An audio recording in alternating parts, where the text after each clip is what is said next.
Mister perfect extra gold திருமணமான ஆண்களுக்கு திருப்பு முனையை ஏற்படுத்தும் ஹலாலான இயற்கை வியாகரா. 60,000க்கும் மேற்பட்ட திருப்திகரமான வாடிக்கையாளர்கள், 500க்கும் மேற்பட்ட வாடிக்கையாளர்களுக்கு குழந்தை வரமும் கிடைத்துள்ளது. வயதான பலகினமா, சுகர் பலகினமா, இனி கவலை வேண்டாம். உங்கள் இல்லறம் நல்லறமாக அமைய உடனே ஆர்டர் செய்யுங்கள். மேலும் விவரங்களுக்கு கீழுள்ள எண்ணை அணுகுங்கள். பேட்டை டிவி நேயர்களை அன்போடு வரவேற்கிறோம். இந்த நிகழ்ச்சி அசால்ட் அரசியல். இன்னைக்கு நிகழ்ச்சியில நம்ம கூட இருக்கக்கூடிய சிறப்பு விருந்தினர் விடுதலை சிறுத்தைகள் கட்சியை சேர்ந்த வழக்கறிஞர் காயில் அகமது சாஹிப் நம்மளோட இருக்காங்க. அண்ணா அஸ்ஸலாமு அலைக்கும்.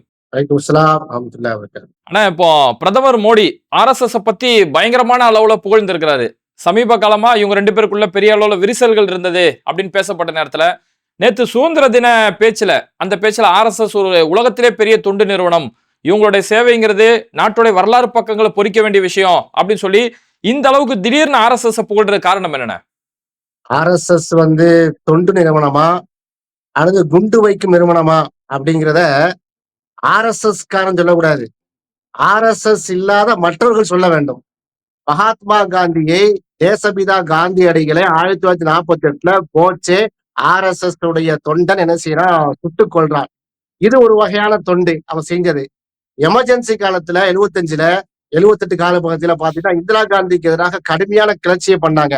நாடு ஃபுல்லா எதிர்ப்படைகளை கொந்தளிக்க விட்டாங்க. இது ஒரு வகையான தொண்டு.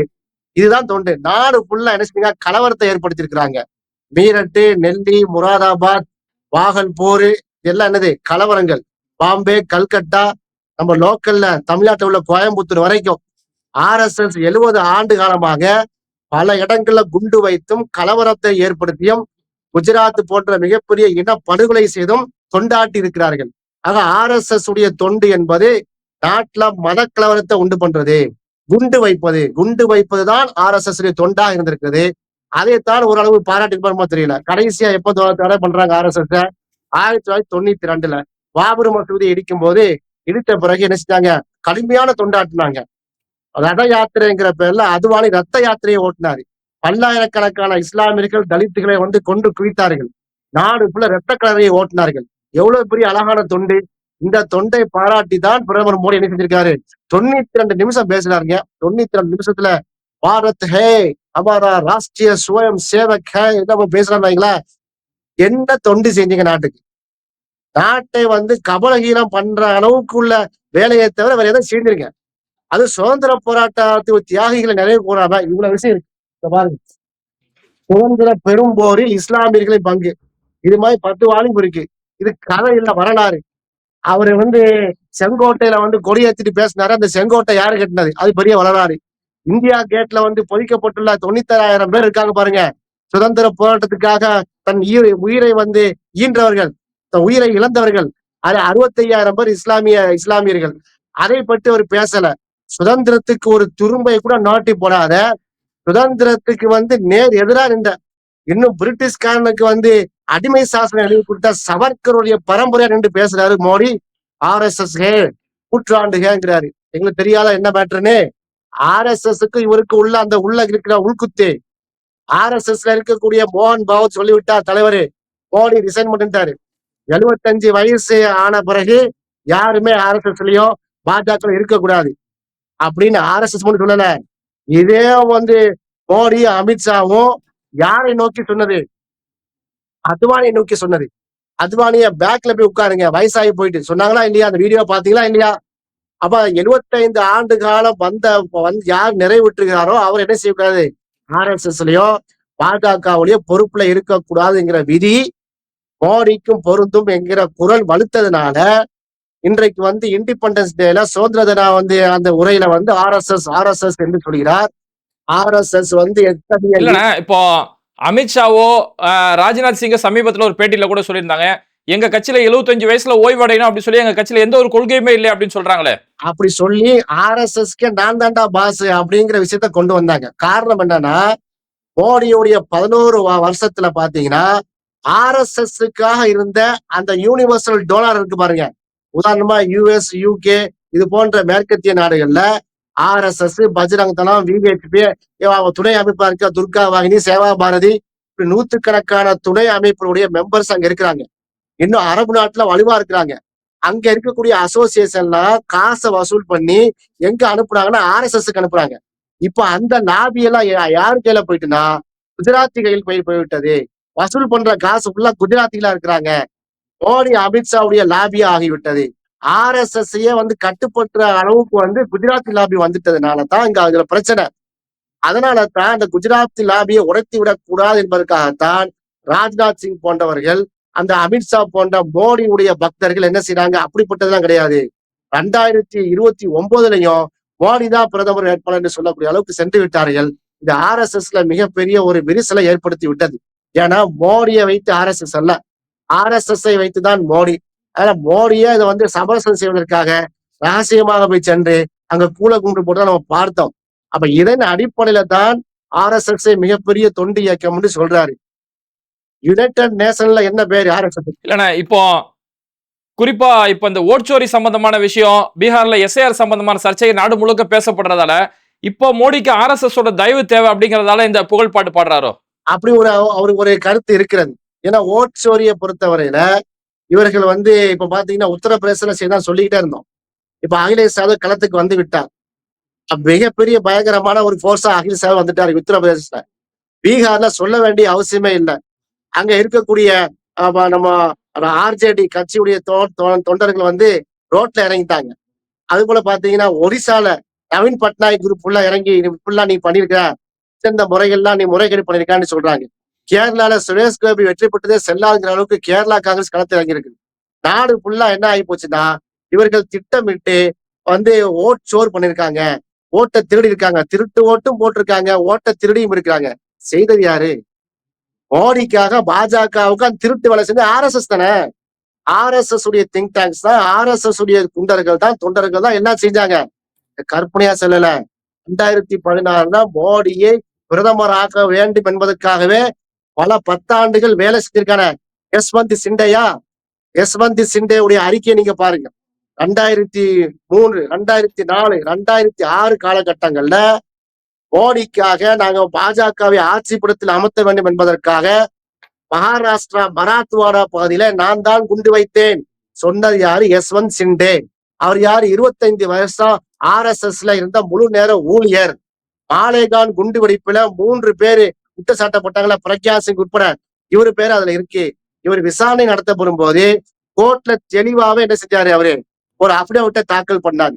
நான் புனேக்கு சென்றேன், தானேக்கு சென்றேன், அப்புறம் நாக்பூருக்கு சென்றேன், ஏன் நான் காஷ்மீர் ஸ்ரீநகர் வரைக்கும் நான் சென்றிருக்கிறேன், அவ்வளவு பிஹெச்பி பஜ்ரங் தளவுடைய தலைவர்கள் எல்லாம் சந்தித்திருக்கிறேன், நான் இப்படிலாம் எனக்கு ட்ரைனிங் கொடுத்தாங்க, இப்படிலாம் எங்க குண்டு வைக்க பழகினாங்க. சொல்றது யாரு? யஸ்வந்த் சிண்டேன்னு சொல்லக்கூடிய ஆர்எஸ்எஸ் முன்னாள் ஊழியர்.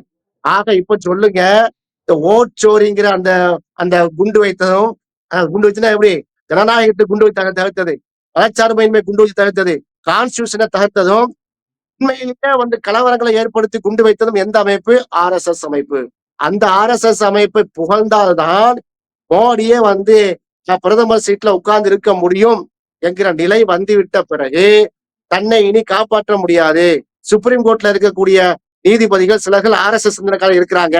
எலெக்ஷன் கமிஷன் ஆஃப் இந்தியால இருக்கக்கூடியவங்களும் அந்த சஞ்சீவ் குமார் போன்றவர்களும் ஆர்எஸ்எஸ் காரர்கள் தான். இப்ப ஆர்எஸ்எஸ் நினைத்தால்தான் மோடியே பிரதமரா இருக்க முடியும். இல்லை என்று சொன்னால் இந்தியா கூட்டணி கட்சி சொல்ற மாதிரி, அகிலேஷ் யாதவ் சொல்ற மாதிரி கெட் அவுட் மோடி, மோடி நீ பதவி விலகு என்கிற அந்த கோஷத்திற்கு ஆர்எஸ்எஸ் வலு சேர்த்து விடக் கூடாது என்பதற்காகத்தான் என்ன செய்யறாரு? ஆர்எஸ்எஸ் மோடி போந்து சொல்லிக்கலாம் என்று நானும் நினைக்கிறேன். இல்லண்ணா, இப்ப நீங்க சொல்லியிருந்தீங்க பல எதிர்கட்சிகள் அந்தந்த மாநிலங்கள்ல போராட்டம் பண்றாங்க, இந்த ஓட்சோரிக்கு எதிராக பேசுறாங்க அப்படின்னு சொல்லியிருந்தீங்க. ஆனா பாஜகவுடைய தரப்புல இருந்து இந்த எஸ்ஐஆர் பத்தி சொல்லும் போது நாங்க வாக்குகளை ஒழுங்குபடுத்துறோம், இது எதிர்கட்சிகள் தொடர்ந்து சொல்லக்கூடிய ஒரு பொய்யான குற்றச்சாட்டு அப்படிங்கிறாங்களே. இது முதல்ல ஆர்எஸ்எஸ் பாஜக சொல்லலாமா? ஓட்சோரி என்கிறது யாரை நோக்கிய குற்றச்சாட்டு? எலெக்ஷன் கமிஷன் ஆஃப் இந்தியாவை நோக்கி ராகுல் காந்தி குற்றச்சாட்டை வைக்கிறார். இந்திய தேர்தல் ஆணையமே நீ தப்பா நீ பண்ணிருக்கிற, ஒரு வீட்டுல 80 ஓட்டை வச்சிருக்கிற, ஒரு வீட்டுல பாத்தீங்கன்னா 10க்கு 10 ரூம் இருக்கக்கூடிய ஒரு வீட்டுல 46 ஓட்டு போட்டிருக்காங்க, அப்பாவுக்கு 57 வயசு, மகனுக்கு 72 வயசு, என்னையா நீ பண்ணிருக்கிற? ஒவ்வொரு இடத்துலயும் பாத்தீங்கன்னா பீகார்ல 65 லட்சம் ஓட்டை காணும், தமிழ்நாட்டுல 6 லட்சம் ஓட்டை உள்ள பூத்தி இருக்கிற, 1 கோடி வாக்காளர்களை மகாராஷ்டிரால கொண்டு வைத்திருக்க. இந்த குற்றச்சாட்டுல யாருக்கு எதிரான குற்றச்சாட்டு? பிஜேபிக்கு எதிரான குற்றச்சாட்டா? ஆர்எஸ்எஸ்க்கு எதிரான இல்ல. எலெக்ஷன் கமிஷன் ஆஃப் இந்தியான்னு சொல்லக்கூடிய இந்திய தேர்தல் ஆணையத்தை நோக்கி கேட்கும் போது பாஜக அதுக்கு பதில் சொல்றீங்க, பாஜக நீங்க டென்ஷன் ஆகுறீங்க, பாஜக தலைவரையா கோவப்படுறாங்க. அப்ப இதுலயே அவங்க அப்பன் குதிரைக்குள் இல்லைன்னு தெரிய வருதா? அப்ப பாஜகவும் எலெக்ஷன் கமிஷனும் ஒன்றுதான் சொல்றாங்க. ஏன்னா ஓட் சோரிக்கிறது கையில மணிலன்னு போட சொல்றாரு. பட்ட பகல்ல வெட்ட வெளிச்சத்துல அத்தனை பத்திரிகையாளர்கள் கூட்டி வைத்துக் கொண்டு இந்தந்த தொகுதிகள்ல இப்படிலாம் திருடி இருக்காங்கன்னு சொல்லும் போது பாஜக பொய்த்தவன்னு சொல்றாங்க. பாஜக பதறாங்க. ஏற்கனவே இந்த பாருங்க, இந்த புக் இருக்கு பாருங்க, RSS இந்தியா கூட அச்சுறுத்தல், ஏஜி நூரானி எழுதின புக்கு. இப்படித்தான் செய்வாங்கன்னு எழுதியிருக்காரு. அது மட்டும் இல்லாம பாருங்க, இது சீதாராம் யெச்சூரியுடைய புத்தகம். ஓட் ஷோ நடக்குது பாருங்க, இது அன்னைக்கே எழுதிட்டாரு. 15 வருஷத்துக்கு முன்னாடியே பாஜக எப்படி ஜெயிக்குது எலெக்ஷன்ல, மோடி அரசாங்கம் வகுப்புவாதத்தின் புதிய அலை 2014 அவர் எழுதிட்டாரு. அப்ப எல்லாமே டாக்குமெண்ட் பண்ணப்பட்டு விட்டது. இது பெரிய இப்ப நம்ம போன்ற ஆட்களுக்கு தான் புதுசா இருக்கு. வடநாட்டுல எல்லாம் செஞ்சு முடிச்சு விட்டார்கள். தலைக்கு மேல வெள்ளம் போயிட்டதுனாலதான் இப்ப இன்னைக்கு அகிலேஷ் யாதவ் என்ன சொல்றாரு, EVM மிஷினே வேண்டாம்ப்பா. ஜப்பானு, ஜெர்மனி, அமெரிக்கா எல்லாம் பாத்தீங்கன்னா பேலட் பாக்ஸ்ல தான் போடுறாங்க, வாக்குச்சீட்டு தான் போடுறாங்க. நம்ம விட டெக்னாலஜில அதிகம் தூரம் உள்ளவங்க. அந்த நாட்டுடைய அந்த சட்டமே அப்படி இருக்கும்போது நாம் ஏன் EVM மிஷினை போட்டு தொங்குறோம்? இதுல இருந்தே ஓட் சோரி இல்லையாங்கிற 2வது குண்டு அவரு வீசி விட்டாரு. எனவே தான் சொல்கிறோம், பிஜேபி கமெண்ட் பண்ணாதீங்க. இங்க பிஜேபி கமெண்ட் பண்றதுனாலயே, பதில் சொல்றதுனாலயே இன்னும் சந்தேகம் வலுக்குது. முழுக்க அப்ப எலெக்ஷன் கமிஷனும் பாஜக ஒன்றுதான் என்பதை உள்ளங்கை நெல்லுக்கிலே இது ப்ரூஃப் ஆகுது. இல்லண்ணா, இப்போ அந்த SIR விஷயத்தை பொறுத்த வரைக்கும் பீகார்ல 65 லட்சம் வாக்குகள் நீக்கிறாங்க. பீகார்ல இஸ்லாமியர்கள் ஒரு 20% அங்க இஸ்லாமியர்கள் இருக்காங்க. அப்ப இஸ்லாமியர்கள் வாக்குகளை குறிவைக்கிறதுக்கு தான் இது ஒரு பிளான் அப்படின்னு சொல்லி ஒரு பேச்சு பெரிய அளவில் பேசப்படுது. அதை பத்தி உங்க கருத்து என்ன? நிறைய இஸ்லாமியர் நம்ம போன தோழர்கள் கூட இஸ்லாமியர்கள் தான் நின்று ஜெயிக்க முடியும் தொகுதி இருக்கு பாருங்க. புரிந்து சொல்றேன். இப்ப நம்ம தமிழ்நாட்டை எடுத்துக்கிட்டீங்கன்னா பாளையங்கோட்டை தொகுதி, மேலப்பாளையம் போன்ற இஸ்லாமியர்கள் இருக்கக்கூடிய ஊர்கள் இருக்கு. அது கடையனூர் சட்டமன்ற தொகுதி. இந்த சட்டமன்றங்கள்லாம் பாத்தீங்கன்னா இருக்கிறதே ஒரு 4-5 இஸ்லாமிய தான் வர்ற மாதிரி இருக்கு. அது போன்ற தொகுதியில் அங்க இருக்கு. எங்க பீகார்ல அந்த தொகுதியில தலித், இஸ்லாமியர், கிறிஸ்தவர் ஒற்றுமையா இருக்கிறாங்க. அந்த 3 வாக்குகளை பாத்தீங்கன்னா தலித் சமூகத்தில இருந்தோ, இஸ்லாமிய சமூகத்தில இருந்தோ, கிறிஸ்துவ சமூகத்தில இருந்தோ வர முடியும். அந்த தொகுதிகளை பவுண்டரிய பிரிச்சிருக்காங்க. 1.